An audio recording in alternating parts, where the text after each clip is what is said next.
made folks nervous. Rumors were already flying that he'd taken some kind of serious damage during his military years, so he was likely to lose his mind and kill them all at any moment. She cringed inwardly every time she heard that particular story, even as she told herself his possible mental issues had nothing to do with her. Her orders were to keep an eye on Frank Carter and the rest of Wheels of Pain, not to get turned around every time some sexy military man walked by.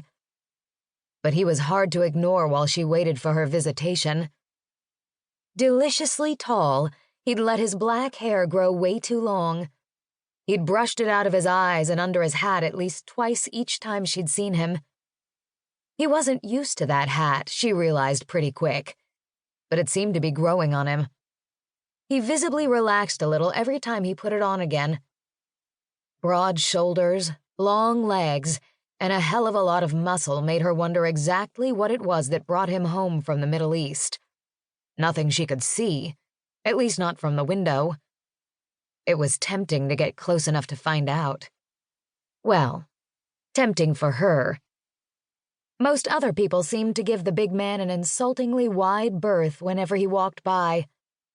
Just her luck, she had serious problems staying away from trouble, and this new bad cop was definitely trouble.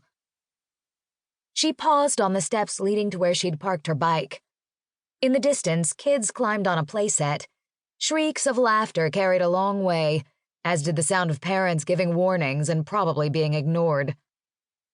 That was where the new guy parked himself every day, right under the big oak tree that topped the slope of grass. With all the noise, he would probably never even hear her coming. She could get a good look, satisfy her curiosity, and get the hell out. No big deal. If anyone on Frank's payroll noticed her lingering, she could just tell Frank she was checking to see if the new guy might be someone she could work up. Yeah, Frank would like that. Maybe. He hated when people thought of things before he did, though it didn't happen often. Paranoid and pathological weren't adjectives she used lightly, but they sure fit Frank to a T. Still, she took the first step toward the park. This is a stupid move, Killian. The last thing she needed was to complicate her tenuous situation. So stupid. Because her feet began a steady stride on the sidewalk leading to the rolling green hillside surrounding the municipal center, and she wasn't doing a damn thing to stop herself. She just wanted a better look. How much could a look hurt? Which was what she'd always asked herself as a kid, right before she hopped on someone else's bike for a joyride. That memory almost stopped her, but she gave a mental shrug and kept going. That was the danger to coming home. Who you really were had a sneaky way of disappearing into who you used to be. Her boot heels sank into the rich grass, each step kicking up the fresh scent of sun-warmed, freshly watered earth.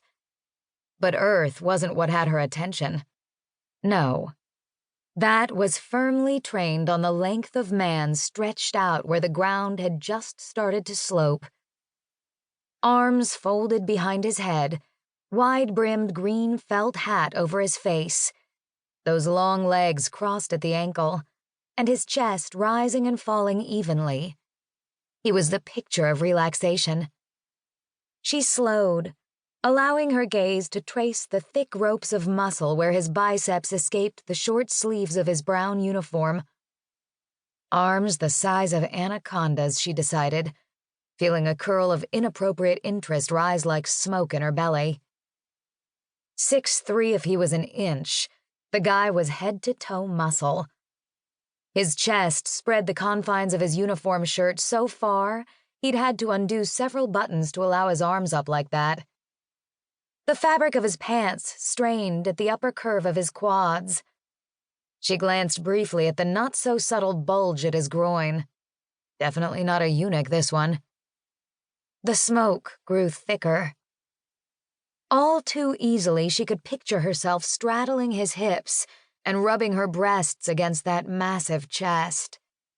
Skin to skin, sweat blending together, breath coming in frantic pants. The image